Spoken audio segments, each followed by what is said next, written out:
नमस्कार, DNN news देख रहे हैं आप। मैं हूं आपके साथ अभिजीत तिवारी।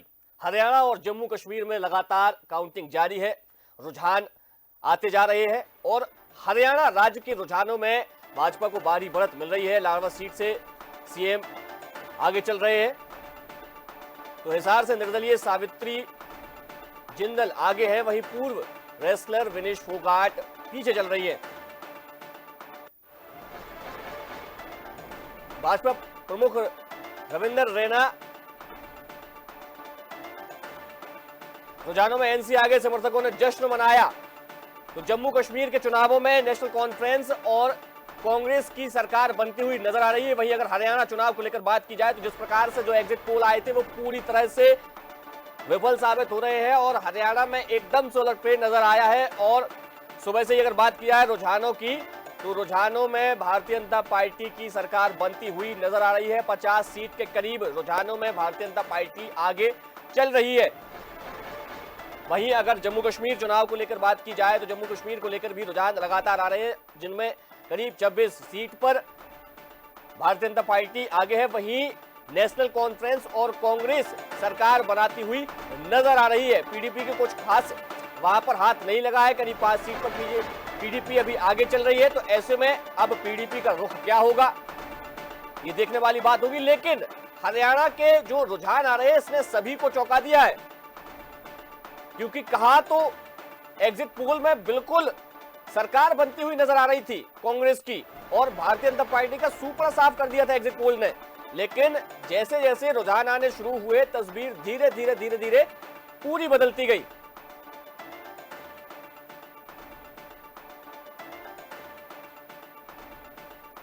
तो लाडवा सीट से सीएम नायाब सिंह सैनी 9000 वोटों से आगे चल रहे हैं। हिसार से निर्दलीय प्रत्याशी सावित्री जिंदल आगे है, पूर्व रेसलर विनेश फोगाट 4449 वोट से आगे है। तो दो राज्यों के चुनावी परिणाम का आज दिन है। दोनों ही राज्यों में सुबह से मतगणना जारी है और ईवीएम के पिटारे जैसे जैसे खुलते जा रहे हैं तस्वीरें धीरे धीरे क्लियर होती जा रही है।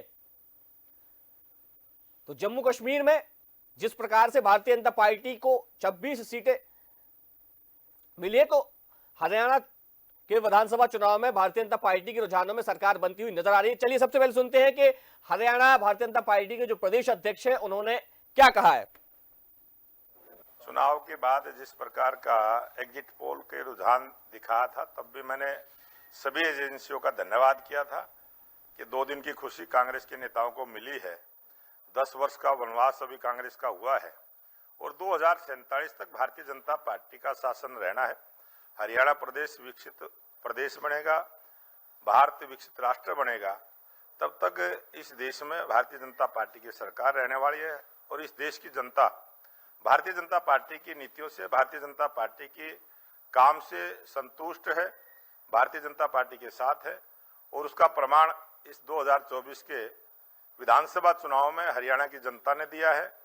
स्पष्ट बहुमत की सरकार तीसरी बार हरियाणा प्रदेश में भारतीय जनता पार्टी की बनने जा रही है। और जिस प्रकार के रुझान भी आए हैं, रुझानों पर विश्वास करते हुए हमें पूर्ण विश्वास है कि ये रिजल्ट इसी प्रकार का रहने वाला है।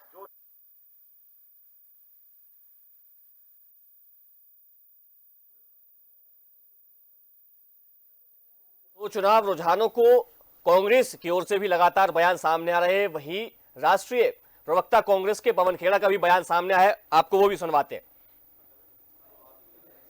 आप तमाम चैनल्स पे देखिए, पहली बार होता हुआ दिख रहा है कि चैनल्स अपने रिपोर्टर्स के जो आंकड़े आते हैं काउंटिंग सेंटर से वो नहीं दिखा रहे, चुनाव आयोग के आंकड़ों पर निर्भर कर रहे हैं। और चुनाव आयोग के आंकड़े चौथे या पांचवें छठे राउंड के दिखा रहे हैं, जबकि हमारे कंट्रोल रूम से 11 राउंड के आंकड़े आ चुके हैं। मैं आपको विनेश फोगाट जी का उदाहरण देता हूं। आप कोई चैनल खोल दीजिए, सब में उनको 4 राउंड के बाद पीछे दिखाया गया था, जबकि 9 राउंड के बाद वो 4437 वोटों से आगे हैं, अब 5200 वोटों से आगे हो गई हैं। तो ये आंकड़ों में जो मिसमैच है, गैप है, ये क्यों है, ये हम बार बार चुनाव आयोग से अभी हमारे महासचिव जयराम रमेश जी ने ट्वीट करके भी पूछा है कि क्या दबाव डालने की कोशिश हो रही है स्थानीय प्रशासन पर। इसलिए हम फिर से चुनाव आयोग को कह रहे हैं, आगाह कर रहे हैं कि इसमें तुरंत एक्शन ले, तुरंत जितने राउंड्स हो चुके हैं अपडेट करें, जितने भी जो ट्रेंड्स हैं उनको अपडेट किया जाए। 11 राउंड हो चुके हैं, 12 राउंड हो चुके हैं, आप अभी छठे या सातवें राउंड पर ही रुके हुए हैं। चैनल्स उसी पर निर्भर कर रहे हैं, चुनाव आयोग के उस पर। रिपोर्टर्स के अपने आंकड़े बाहर आ नहीं रहे हैं। कभी कोई काउंटिंग में ऐसा नहीं होता कि रिपोर्टर्स के अपने आंकड़े बाहर नहीं आते। तो अभी आपने सुना पवन खेड़ा को, जो कह रहे थे कि चुनाव आयोग जो रिजल्ट जारी कर रहा है वो बड़ी देरी से जारी हो रहा है, जबकि छह राउंड की कहीं पर काउंटिंग दिखाई जा रही है, जबकि वहां पर 9 राउंड की काउंटिंग हो चुकी है। तो आखिर ये ऐसा क्यों किया जा रहा है, उन्होंने इस पर सवाल खड़े किए हैं। जयराम रमेश का उदाहरण देते हुए उन्होंने कहा है कि उन्होंने ट्वीट कर चुनाव आयोग से इसकी जानकारी भी मांगी है।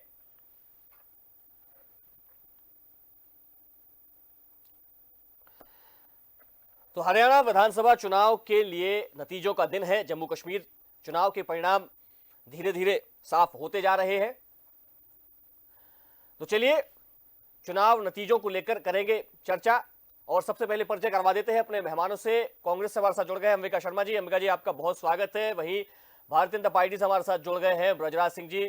ब्रजराज सिंह जी, आपका भी बहुत स्वागत है। मेरा पहला सवाल अंबिका शर्मा जी आपसे, जब एग्जिट पोल आए सबने देखा किस प्रकार से हरियाणा में कांग्रेस की सरकार बनती हुई नजर आ रही थी, लेकिन जैसे जैसे नतीजे आए, रुझान आने शुरू हुए, तो एकदम से जो पूरी तस्वीर है वो बिल्कुल बदली हुई नजर आई, और अब हरियाणा में स्पष्ट रूप से भारतीय जनता पार्टी की सरकार बनती हुई नजर आ रही है।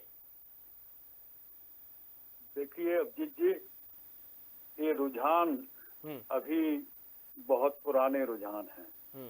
काउंटिंग टेबल पर जो पोजीशन है वो आपके रुझान प्रकट नहीं कर रहे हैं। अभी आपको पता है कि इन रुझानों में विनेश फोगाट को भी पीछे दिखाया जा रहा था, जबकि वास्तविकता ये है 5000 से ज्यादा वोटों से विनेश फोगाट आगे जा रही है। और ये रुझान अभी रुझान है, जनादेश नहीं है। तो क्या ऐसा ही कश्मीर को लेकर आप कहेंगे? जम्मू कश्मीर को लेकर नहीं कहेंगे, वहाँ पर स्थिति स्पष्ट है। वहाँ तो जम्मू कश्मीर को मीडिया ज्यादा दिखाई नहीं दे रहा है, केवल हरियाणा, मतलब जहां पर गठबंधन के साथ आपकी सरकार बनती हुई नजर आ रही है वहां पर तस्वीरें स्पष्ट है। हरियाणा चुनाव में आप पीछे चल रहे हैं, तो वहां पर जो नतीजे हैं वो धीरे धीरे जारी किए जा रहे हैं। वहाँ तो स्पष्ट बहुमत की तरफ बढ़ गए हैं। बहुत दुगनी से ज्यादा सीटें हमारी आ रही हैं गठबंधन की, नेशनल कॉन्फ्रेंस और कांग्रेस की। वहाँ पर चिंता मत करिए, वहाँ तो कोई जादू आपका नहीं। वहाँ की जनता ने तो आपको नकार दिया, पूरी तरह से आपकी नीतियों को नकार दिया, आपके प्रयासों को नकार दिया, आपकी मंशा को नकार दिया, और आपके जो उद्देश्य थे वो भी वहाँ विफल साबित हो गए हैं। वहाँ की जनता ने कांग्रेस को और हमारे राहुल गांधी के संघर्ष को स्वीकार किया है, उनको आशीर्वाद दिया है।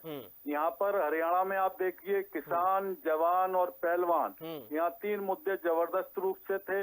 आज भी वो मुद्दे वहाँ की जनता के जहन में हैं, जिससे पूरा हिंदुस्तान हिल गया था। अभी ये रुझान है, जनादेश तो कांग्रेस को प्राप्त होगा, आप तय मानिए। लेकिन 50 सीटों पर रुझानों में भी भारतीय जनता पार्टी आगे चल रही है अंबिका जी। बहुत 10-15 सीटों में 1-1000 से आगे है केवल भारतीय जनता पार्टी। 15 सीटें ऐसी हैं जहाँ पर केवल 1-1000 से वहाँ पर कोई भी बाजी पलट सकती है।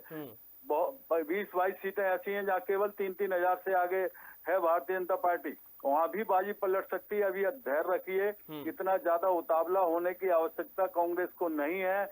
परिणाम माना भाजपा को नहीं है, कांग्रेस के पक्ष में ही परिणाम आएंगे। वहाँ की जनता ने कांग्रेस को ही आशीर्वाद दिया है, और आपके किसान, जवान और पहलवान के जो ज्वलंत मुद्दे थे उससे पूरा देश हिल गया था। वो उन मुद्दों को गंभीरता से वहाँ की जनता ने लिया है, और हम सरकार बनाएंगे, आप देख लेना। तो यानी कि अभी भी आपको आस है कि हरियाणा में कांग्रेस की सरकार बन रही है? कांग्रेस की 100% सरकार बन रही है। चलिए ब्रजराज सिंह जी, रुझान कुछ बता रहे हैं। रुझानों में हरियाणा में भारतीय जनता पार्टी को बहुमत नजर आ रहा है, लेकिन उसके बाद भी अंबिका जी कह रहे हैं कि हम सरकार बनाएंगे वहां पर। अंबिका जी कुछ भी कह सकते हैं, आजाद देश है, स्वतंत्र है, सबको सब कुछ कहने की आजादी है, कौन रोक सकता है।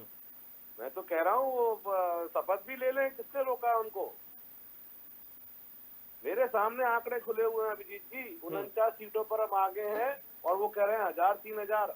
36 सीटों पे तो हम 10-10 हजार से आगे हैं, और उसके बाद में 7-8 हजार मात्र 600-700 सीटों वाले सिर्फ 3 सीटें हैं जिस पे टक्कर चल रही है।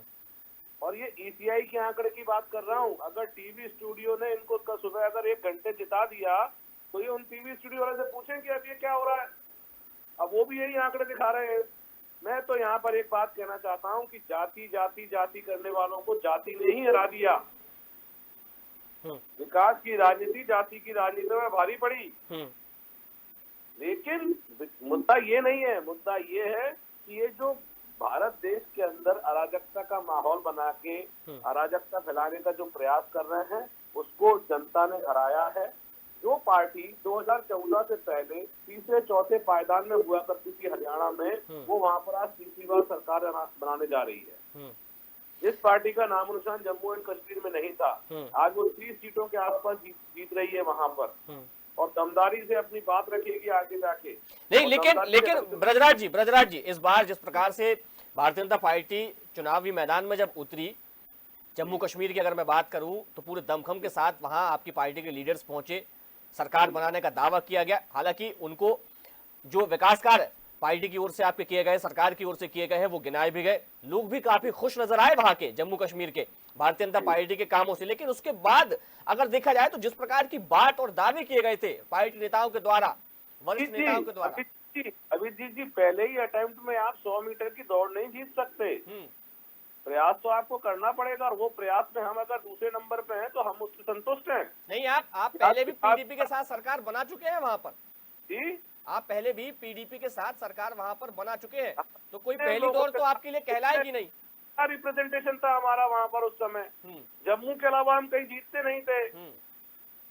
आज हम घर घर तक पहुंचे हैं, दूसरे नंबर की पार्टी बने हैं, बिना किसी साठगांठ के साथ, बिना किसी गठबंधन के साथ आगे बढ़े हैं।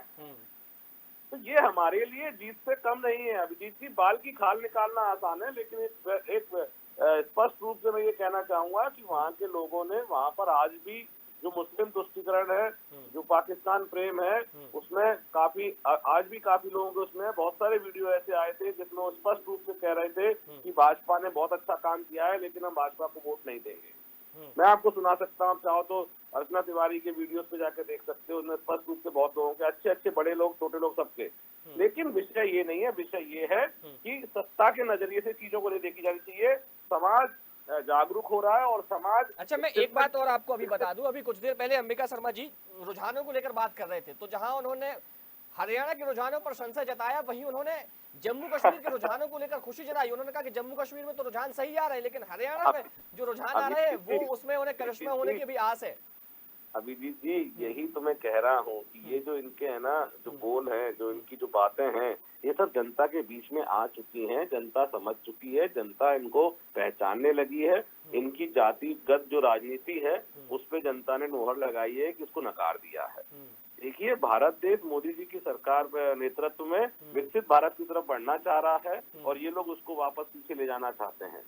मैं तो यहाँ बधाई दूंगा हरियाणा को भी और जम्मू एंड कश्मीर की जनता को भी कि उन्होंने जो भी चुनाव किया है बहुत बेहतर किया है, और यही अब 12 हो चुके हैं अभिजीत जी। अब ये रुझान मेंटेन रहेंगे, अब उल्टा पुल्टी नहीं हो सकती है। आप भी जानते हैं, इतने दिनों से चुनाव देख रहे हैं, इतने से चुनाव कवर कर रहे हैं। तो अंबिका जी को कहिए कि अब चादर ओढ़ के सोएं और फिर से तैयारी करें, फिर से झूठ की दुकान चालू करें, फिर प्रोपेगेंडा चालू करें और जलेबी बनाएं। लीजिए अंबिका शर्मा जी, आपको बता दिया कि क्या कुछ करना है। ये बहुत ज्यादा प्रसन्नता के भाव से भरे हुए हैं। ये लोगों का यही अहम इनको ले डूबेगा बहुत जल्दी। देखिए, इस बात का एहसास इनको है कि जम्मू कश्मीर में इनकी जमीन खिसक गई, जनादेश हाथ से निकल गया। यहाँ तो नहीं, लेकिन अंबिका जी, ये तो मानना पड़ेगा जम्मू कश्मीर में स्थिति मजबूत हुई है भाजपा की, आप इसको नकार नहीं सकते। अरे तो हमारी कहाँ कमजोर हो रही है हरियाणा में भैया। हम भी हरियाणा में चुनाव हमने डिस्टर्ब नहीं किया इनको। गिरिराज सिंह को समझाइए आप, हमने इन्हें डिस्टर्ब नहीं किया, हमारी बात पूरी हो जाना चाहिए। उन्हें बोलने दीजिए, अपनी बात पूरी कर लेने दीजिए। हम ये कहने वाले हैं, हम आपसे ये कह रहे हैं कि हरियाणा के जो मुद्दे थे, किसान, पहलवान और जवान के मुद्दे, तो ये मुद्दे हैं वहाँ पर। बिल्कुल, मैं मानता हूँ सारे मुद्दे थे वहाँ पर। सारे मुद्दों को लेकर आपने बात रखी। जब विनेश फोगाट ओलंपिक के बाद आती है तो आप उनको लेने चले जाते हैं, रणदीप हम हुड्डा लोगों वहां पर को खुद पहुंचते हैं, लेकिन उसके बाद क्या जो तस्वीर अभी नजर आ रही है वो तो बिल्कुल बदली हुई है ना। हम लोगों को जो विश्वास था कि हमारी इतनी सीटें आएंगी, 7+ आएंगी, लेकिन वो उतनी ज्यादा नहीं आ पा रही हैं। फिर भी हम चुनाव जीतेंगे, जो हमारा मैजिक फिगर है वो आएगा, सरकार हम ही बनाएंगे। इन लोगों से कहो कि ज्यादा मदहोशी ना दिखाएं सत्ता की। ये लोग अपनी जमीन तलाशें, ये लोग अपने प्रायश्चित भाव से भर जाएं।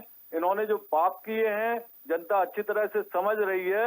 वहाँ सरकार में तो सरकार तो कांग्रेस ही बनाएगी हर हालत में। चलिए अंबिका शर्मा जी, मैं थोड़ा सा आपको पीछे ले जाना चाहूंगा। मध्य प्रदेश में 2023 में विधानसभा के चुनाव होते हैं, उसके पहले भी जब परिणाम आते हैं उसके पहले भी एग्जिट पोल आते हैं, और एग्जिट पोल में साफ तौर पर कांग्रेस की सरकार मध्य प्रदेश में, छत्तीसगढ़ में बनती हुई नजर आती है। और उसके बाद जब चुनावी जो नतीजे आते हैं, परिणाम आते हैं, तो रुझान जैसे ही आने शुरू होते हैं तो उसके बाद भी आपके नेताओं के द्वारा यही कहा जाता है कि जब जैसे जैसे नतीजे आते जाएंगे सरकार कांग्रेस की बनेगी। लेकिन हुआ क्या, आप लोग सिर्फ जब नतीजे आए तो 66 सीट पर समेट कर रह गए, और अभी भी वही बात चल रही है और आप उसको बिल्कुल पूरी तरह से नकार रहे हैं। देखिए मध्य प्रदेश में क्या हुआ आपको पता है सबको। मध्य प्रदेश में तो वोट खरीदा गया, बहनों को बरगलाया गया, 1,000 रुपए में बहनों का वोट लिया गया है। ये लोकतंत्र के लिए बड़ी खतरनाक स्थितियां हैं कि आप प्रलोभन में देके लोगों को लुभावने वादे दिखाकर उनको ठगें। आपकी पार्टी की ओर से भी फॉर्म भरवाए गए थे अंबिका जी, आपकी पार्टी की ओर से भी फॉर्म भरवाए गए थे कि महिलाओं को पैसे दिए जाएंगे अगर सरकार बनेगी हमारी तो। और मैं आपको बता दूं कि जब लोकसभा का चुनाव हुआ तो जिस प्रकार से जो 90 सीटें आई है ना कांग्रेस की, उसमें आप लोग बड़ा उत्साहित थे। तेलंगाना में जब आपकी सरकार बनती है, कर्नाटक में जब आपकी सरकार बनती है, हिमाचल में जब आपकी सरकार बनती है, तब इस तरह की बातें क्यों नजर नहीं आती है? आप मध्य प्रदेश के परिप्रेक्ष्य में बात कर रहे हैं तो मैं मध्य प्रदेश की बात कर रहा हूँ। तो मैंने आपको सारा गणित बता दिया ना। तो ये लोग भारतीय जनता पार्टी के लोग कैसे भी इन किन प्रकार सत्ता को हथियाते हैं, हर प्रकार के षड्यंत्र करके, छल करके, प्रशासन का दबाव डाल के, और जो भी अनैतिक और अवैध तरीके होते हैं उनका सबका प्रयोग करके सत्ता प्राप्त कर लेते हैं। लेकिन जहां सरकार आपकी बनती है वहां पर आप क्यों? अंबिका जी चलिए इसी बात पर आगे बढ़ेंगे। जहां आपकी सरकार बन जाती है वहां फिर भारतीय जनता पार्टी को आप इस सब चीजों से दूर कर देते हैं, ईवीएम पे कोई सवाल नहीं उठाते हैं। अभी उत्तर प्रदेश जैसी जो 80 लोकसभा सीटें वहां पर आती है उसमें फैजाबाद से भाजपा की हार हो जाती है, सपा वहां पर जीत जाती है, अयोध्या उस फैजाबाद सीट के भीतर आती है, तब वहां पर सब कुछ अच्छा है। अरे तो राम के नाम पर ये लोग राजनीति करते थे। और तो वही तो मैं कह रहा हूँ कि जब प्रशासन का दुरुपयोग करना ही है तो फिर वहां पर क्यों नहीं करती पार्टी? ब्रज उत्तर दीजिए जरा अंबिका शर्मा जी को। ये इनका डबल स्टैंडर्ड। ब्रज जी अपनी बात रखिए, पूरी करिए। वहाँ के लोगों ने इनके अंबिका जी बात पूरी करने दीजिए, ब्रजराज जी को बात पूरी करने दीजिए। ब्रजराज जी। अभिजीत जी, मैं बहुत साधुवाद देता हूं कि जो काउंटर अटैक मुझे करने चाहिए थे वो आप कर रहे हैं। यही काम है। नहीं, मैं तो पक्ष रख रहा हूं, मैं किसी का काउंटर अटैक नहीं कर रहा हूं, मैं दोनों लोगों को सुन रहा हूं बराबर से। अभिजीत जी, आपने बिल्कुल सही तरीके से कहा कि जब आप हिमाचल जीतते हैं तब सब कुछ सही रहता है, रामराज होता है। वहाँ आपने नहीं बोला कि हम ये देंगे वो देंगे। हमने अगर लाडली बहना को, मैं तो एक ही चीज, और अंबिका जी बहुत कड़वी बात कह रहा हूँ, 1250 का वादा किया था, बहनों ने हमको चुना, 1500 रुपए का वादा किया था, आपने विश्वास नहीं किया बहनों ने। आपको कहीं ना कहीं अपने बहनों को तो पैसा मिल रहा था, नहीं उस समय मिल रहा था, इसलिए विश्वास करने का कारण था, उस समय विश्वास करने का कारण था। और आपने फिर 3000 का वादा कर दिया था, आपने 3000 का वादा भैया कर दिया था। मैं कह रहा हूँ आप पे विश्वास क्यों नहीं कर रहे हैं लोग? हमने 10,000 का वादा किया है, हमने 10,000 का वादा किया है कि हम धीरे धीरे 10,000 करेंगे। आप तो 10,000 का वादा कब कर दिया आपने ब्रजराज जी? के पैसे को लुटा रहे हो ब्रजराज जी। 10,000 का ये बड़ी बात कह रहे हैं जी। मैं इसका जवाब देता हूँ। अंबिका जी जरा सुन लेते हैं, 10,000 का वादा कब कर दिया है? सुनिए। माननीय शिवराज सिंह चौहान ने स्पष्ट रूप से मन से कहा था कि मैं चाहता हूं कि मेरी बहनों को मैं 10,000 रुपए तक दूं, और ये काम धीरे धीरे होगा। मैं उनको इतना आत्मनिर्भर बनाऊंगा और इतना कुछ करूंगा कि वो 10,000 तक उनको पैसे मिले, ये उन्होंने स्पष्ट रूप से मंच पे ऑन रिकॉर्ड कहा है। अच्छा। लेकिन ये कोर्ट क्या करते हैं कि कभी 3,000 कर दिया, कभी 10,000 कर दिया, कभी 2,000 कर दिया। नहीं, लेकिन लाडली बहना को लेकर जो बयान सामने आए थे उसमें तो स्पष्ट वही यही लाडली कहा बहना गया के था ना कि परिप्रेक्ष्य में 3,000 कह रहा हूँ, ले जाइए। 1250, सुनिए 1250 रुपए हम दे रहे थे, जनता ने हम पे विश्वास किया, इनके 1500 को नकार दिया और धीरे धीरे व्यवस्थाएं ठीक होंगी तो ये राशि में बढ़ोतरी नहीं, होगी। पहले आप 1000 देखते दिए, फिर उसके जाइएगा। बाद 1250 किए। जी? पहले 1000 रुपए दिए, फिर उसके बाद 1250 रुपए किए। 1250 के बाद, जी। अंबिका जी, हम ये कह रहे हैं ये 1250 रुपए दे रहे थे, हमने 1500 का वादा किया था, लेकिन इसके बाद इन्होंने 3000 का वादा कर दिया। 1250 रुपए दे ही रहे थे तो बहनों ने इन पर भरोसा किया कि 1250 तो मिल ही रहे हैं, ये सत्ता में आएंगे तब 1500 दे पाएंगे, लेकिन ये सत्ता में आ जाएंगे तो 3000 रुपए देंगे, और 3000 में ज्यादा लाभ उनको दिखा। विवेक ने काम ही नहीं किया और वोट इन्होंने लूट लिया उनका। विवेक ने काम वोटिंग नहीं किया, थोड़ी की वोट उन्होंने किया है। देखिए जनता को विवेकशील कह रहे हैं कि विवेकहीन है जनता। अरे विवेक आपने भ्रमित कर दिया उनको। हाँ, हम भ्रमित करते हैं और आप जो जाति जाति की झुंझुना लेके घूम रहे हैं, आपने भ्रमित कर दिया, वोट को लूटा है आपने भाई साहब। वो भ्रमित आपने करना नहीं पैसे है की चका कि आप चौंध है जाति व्यक्ति का। के। अच्छा, मैं जरा ये आपकी बातें फिर से हरियाणा चुनाव की ओर ले जाना चाहूंगा। हरियाणा में जो रुझान आ रहा है वो जस के तस बने हुए, कोई अंतर अभी फिर भी अंबिका जी बदला नहीं, किस प्रकार से आप बातें कर रहे थे। 36 चल रहा है। भाई साहब आप एक सीट हमारी कम हुई है। 1:30 बजे तक इनका इंतजार करिए, 1:30 बजे तक आप देख लीजिए परिणाम बदलेंगे। अंबिका जी 48 कोई बहुत ज्यादा मार्जिन नहीं है, 20-20, 25-25 हजार वोट का नहीं है कि परिणाम बदले नहीं। मैं आप चाहो अभिजीत जी, आप चाहो तो एज इट इज जो अभी वेबसाइट पे मैं पढ़ के सुना सकता हूँ। नहीं, मेरे पास आ रहे हैं रुझान, मैं देख रहा हूँ, सारी कुछ चीजें हमारे पास आ रही है, हमारी टीम लगातार अपडेट कर रही है और उनमें जो है वो स्पष्ट तौर पर ये लोग इलेक्शन कमीशन के जो पुराने वो आंकड़े हैं वो दिखा रहे हैं, प्रशासन पर दबाव बना रहे हैं। इस प्रकार के प्रयोग ये लोग पहले भी करते आए हैं। लेकिन नहीं, अंबिका शर्मा जी, अंबिका जी, ये बात तो फिर आपको माननी पड़ेगी, जहां पर भारतीय जनता पार्टी जब जीतने लगती है तो आप लोग इस तरीके से सवाल उठाने लगते हैं। बहुत गलत स्टेटमेंट है ये, बहुत गलत स्टेटमेंट है ये तो किसी भी नैतिकता में नहीं आता है कि पुराने आंकड़े दिखा रहे हैं। मैं लाइव खोल के बैठा हूँ, इंटरनेट पे देख रहा हूँ, हमारी 49 से 48 हो गई हैं, आपकी 35 से 36 हो गई हैं। चाहिए तो मैं एक सीट के आंकड़े सुना दूं जो इस समय चल रहे हैं, और आप साइड पे खोल भी लो, बता भी दूंगा कि कहाँ टाइप करना है, कैसे टाइप करना है और कहाँ देखना है। लीजिए अंबिका जी, आपको तो सारा कुछ बता दिया, कहाँ क्या करना है, कैसे करना है। करना ही नहीं चाहते हैं, सिवाय काम इनका झूठ बोलना है, सिवाय प्रोपेगेंडा फैलाना है और कुछ नहीं करना है इनको।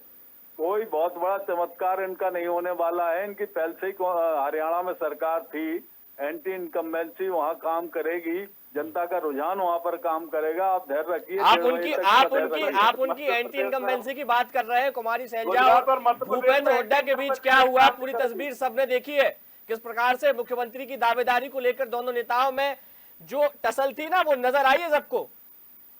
सुनिए, 25 में से 10 सीटों पे 15 सीटों पे आगे हैं, जाट में से 10 सीटों पे पुलिस पे आगे हैं। हमारी पार्टी में अपनी भावना और अपनी इच्छा रखने का अधिकार है, इनके यहाँ जैसा नहीं है कि सीधे आते हैं और पर्ची में से निकल के मुख्यमंत्री जी आ जाते हैं पर्ची निकल के।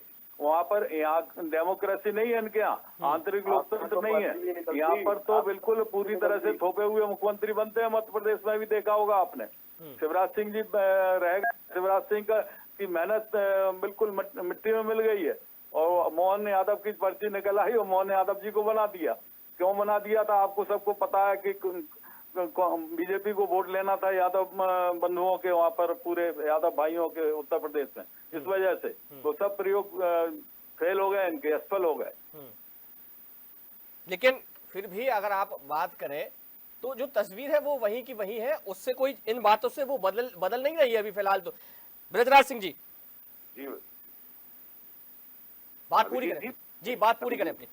कुछ बदलेगी भी नहीं क्योंकि ना वोट डल चुका है और आप भी जानते हैं कि 1 बजने का समय होने आया है। अब यही ट्रेंड मेंटेन होंगे, 2-4 सीटें ऊपर नीचे हो सकती हैं, तो भी हम हरियाणा में सरकार बना रहे हैं, पहली चीज। दूसरी चीज मैं फिर से कह रहा हूँ कि लोगों ने जो विभाजन की जो राजनीति थी राहुल गांधी की, जात पात में बांट के उसको नकार दिया है। माननीय मोदी जी की जो विकसित भारत का जो सपना है, उस सपने को पूरा करने के लिए माननीय मोदी जी के साथ हरियाणा की जनता खड़ी हो गई है। और जम्मू एंड कश्मीर में भी हम सकारात्मक विपक्ष के रूप में बैठकर वहां पर भी किसी भी तरीके की गैर मतलब राष्ट्रीय विरोध की कोई काम नहीं होने देंगे। वैसे भी वो क्या बोलते हैं, जम्मू एंड कश्मीर कोई पूर्ण दर्जे का राज्य नहीं है अभी भी वो एक एलजी के अंतर्गत काम करेंगे। तो वहां पर भी आप देखिएगा, जब और विकास और अच्छी चीजें होंगी तो हम पूरी तरह से कॉन्फिडेंट हैं कि अगली बार हमारी वहां सरकार बनेगी और हमारा मुख्यमंत्री होगा। चलिए, थोड़ा सेटबैक है हमारे लिए, लेकिन सेटबैक हमारे लिए और मेहनत करेंगे, हम और चीजें अच्छी करेंगे, संगठन को मजबूत करेंगे और विकास करवाएंगे। फिर देखते हैं अगले चुनाव में क्या होता है। चलिए, समय सीमा के चलते हमें चर्चा को यहीं विराम देना पड़ेगा। तो ब्रजराज जी आपका बहुत धन्यवाद, अंबिका शर्मा जी आपका भी बहुत धन्यवाद। तो हरियाणा विधानसभा चुनाव, जम्मू कश्मीर के विधानसभा चुनाव के नतीजे लगातार आते जा रहे हैं। रुझानों में भारतीय जनता पार्टी की हरियाणा में सरकार बनती हुई नजर आ रही है, पूर्ण बहुमत की सरकार बनती हुई नजर आ रही है। वहीं अगर जम्मू कश्मीर के चुनाव को लेकर बात की जाए तो मजबूत विपक्ष के तौर पर यहां पर बीजेपी देखी जा रही है और बीजेपी 26 सीटों के आसपास वहां पर अभी नजर आ रही है। तो फिलहाल डीएनएन न्यूज में इतना ही। मुझे दीजिए इजाजत। देखते रहिए डीएनएन न्यूज। नमस्कार।